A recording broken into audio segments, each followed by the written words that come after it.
Naka-alerto ngayon ang libu-libong sundalo at pulis sa Zamboanga City, partikular sa 6 na barangay kung saan inatake ng Moro National Liberation Front noong Lunes.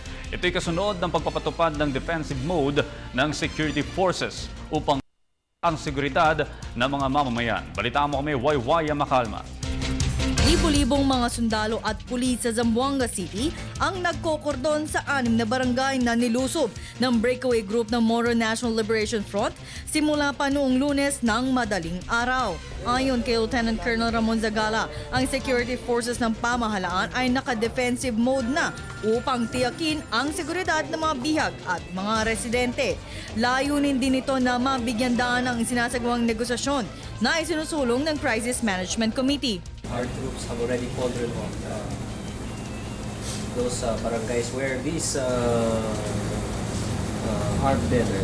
Ang Philippine Navy ay nagpadala na ng kanilang assets sa Zamboanga City. Ito ay ang multi-purpose assault craft, diesel craft, 4 na team ng Naval SEALs, sniper at EOD teams ayon kay Lieutenant Commander Gregory Fabic. Sa ngayon ay umaabot na sa 168 ang ginagawang human shield ng grupo sa 4 na barangay sa Zamboanga City. Pero ayon sa isang source sa AFP Intelligence Community, mayroong 5 commander ng MNLF ang nakakalat ngayon sa barangay Talon-Talon, Santa Barbara at Santa Catalina. Ang commander ay kinilalang sina Commander Javier Malik, Commander Ugong, Commander Ismael Dasta, Commander Ustads Asamin Hussein at isang hindi pa nakikilalang lider na may hawak na higit 80 bihag. Ayon kay Zagala, ang puwersa ng MNLF ngayon ay unti-unti nang lumiliit. Mula sa unang 300 puwersa ng grupo ay nasa 180 na lamang ito. Number one, we don't want to transmit yung actions ng AFP because there are hostages there.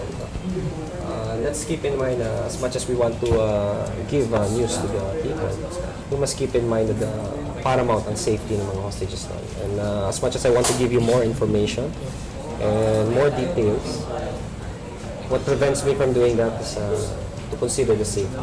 Tiniyak naman ng AFP na pangunahing misyon nila ay ang patuloy na pagbibigay seguridad sa mga residente ng Zamboanga City. Para sa Telebisyon ng Bayan, Waywaya Makalma.